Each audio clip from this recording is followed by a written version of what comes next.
अगर आपके पास कोई बिजनेस आइडिया है जो आपको लगता है कि $1 मिलियन आइडिया है और वो लाखों लोगों की मदद कर सकता है, पर उस आइडिया से बिजनेस स्टार्ट करने के लिए आपके पास पैसे नहीं हैं, तो शार्क टैंक आपके लिए ही है। आजकल बिजनेस वर्ल्ड में या यूं कहिए कि स्टार्टअप वर्ल्ड में एक नाम बहुत ही ज्यादा लिया जा रहा है और वो है शार्क टैंक इंडिया। वैसे तो ये सोनी पर आने वाला एक सीरियल है, बट असल में ये एक सीरियल से कहीं ज्यादा है।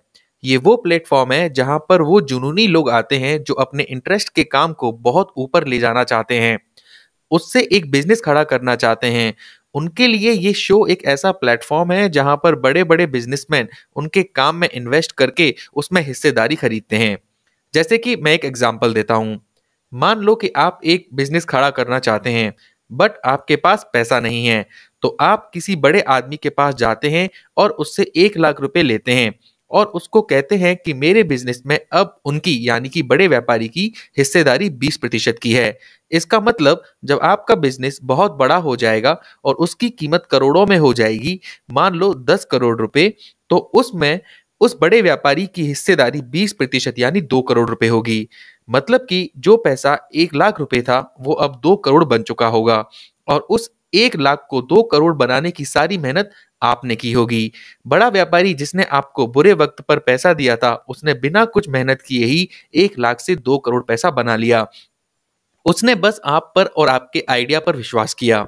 तो बस ये है शार्क टैंक की कहानी। बट ये शार्क टैंक का नाम शार्क टैंक क्यों है और ये कब स्टार्ट हुआ, आइए इसके बारे में जानते हैं। साथ ही हम ये जानेंगे कि इंडिया में आने वाले शार्क टैंक में कौन कौन सी शार्क यानी कि बड़े व्यापारी हैं। शार्क टैंक को शार्क टैंक इसलिए कहते हैं क्योंकि जिस तरीके से समुद्र में शार्क छोटी छोटी मछलियों को खाकर उनको अपने अंदर समाहित कर लेती है, उसी तरह यहाँ पर कुछ शार्क यानी कि बड़ी मछलियाँ या फिर बड़े व्यापारी छोटे व्यापारी को अपना पैसा देकर उसके बिजनेस में हिस्सेदारी ले लेते हैं और उनको अपना हिस्सा बना लेते हैं।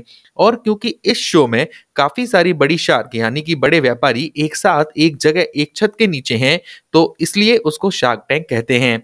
इंडिया में होने वाले शार्क टैंक में जो बड़ी मछलियां हैं, उनके नाम जानकर आपके भी होश उड़ जाएंगे। पहला नंबर है अशनीर ग्रोवर, जो कि बहुत ही फेमस भारत पे के मालिक हैं। ये आईआईटी दिल्ली और आईआईएम अहमदाबाद के पढ़े हुए हैं। इनकी कुल संपत्ति 700 करोड़ रुपए के आसपास है। दूसरा है अनुपम मित्तल, जो कि बहुत ही फेमस शादी.com वेबसाइट के मालिक हैं। इनकी कुल संपत्ति 200 करोड़ रुपए के आसपास है। तीसरा है अमन गुप्ता, जो कि इलेक्ट्रॉनिक गैजेट बनाने वाली कंपनी बोट के मालिक हैं।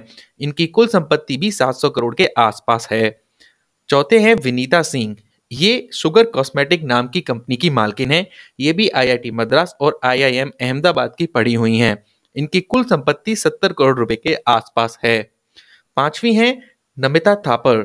ये global pharma company Emcure pharma की मालकिन है। इनकी कुल संपत्ति 600 करोड़ रुपए के आसपास है। छठवीं हैं गजल अलग। ये एक बहुत ही फेमस ब्रांड मामा अर्थ की फाउंडर हैं, जिसमें शिल्पा शेट्टी ने भी इन्वेस्ट किया हुआ है। इनकी कुल संपत्ति 148 करोड़ रुपए है। और लास्ट में आते हैं 7वें नंबर पर पीयूष बंसल। ये बहुचर्चित कंपनी लेंसकार्ट के मालिक हैं और इनकी कुल संपत्ति 600 करोड़ रुपए है। तो आखिर शार्क टैंक कब स्टार्ट हुआ था? शार्क टैंक के अगर विकिपीडिया पेज पर जाएं तो पता लगता है कि ये अगस्त 2009 में पहली बार अमेरिकन टेलीविजन एबीसी पर स्टार्ट हुआ था। ये शो खुद एक जापानीज शो ड्रैगन डैन का इंटरनेशनल वर्जन था, जो 2001 में जापान में प्रसारित हुआ था। मतलब जापान के 2001 में प्रसारित होने वाले सीरियल की तर्ज पर अमेरिका में शार्क टैंक नाम से 2009 में एक सीरियल आया था, जो 2022 में इंडिया में भी आ रहा है। दोस्तों, इससे ये तो पता चलता है कि जापान पूरी दुनिया से कम 10 साल आगे तो चल ही रहा है। वैसे ये सीरियल इंडिया के अलावा ऑस्ट्रेलिया, मैक्सिको, कोलंबिया, वियतनाम, माल्टा और नेपाल में भी चलता है। नेपाल में इसकी शुरुआत की घोषणा तो की जा चुकी है, बट इसका प्रसारण अभी स्टार्ट नहीं हुआ है। तो दोस्तों, आपको ये जानकारी कैसी लगी हमें ज़रूर बताएं और साथ ही साथ वीडियो को लाइक और चैनल को सब्सक्राइब जरूर करें। धन्यवाद।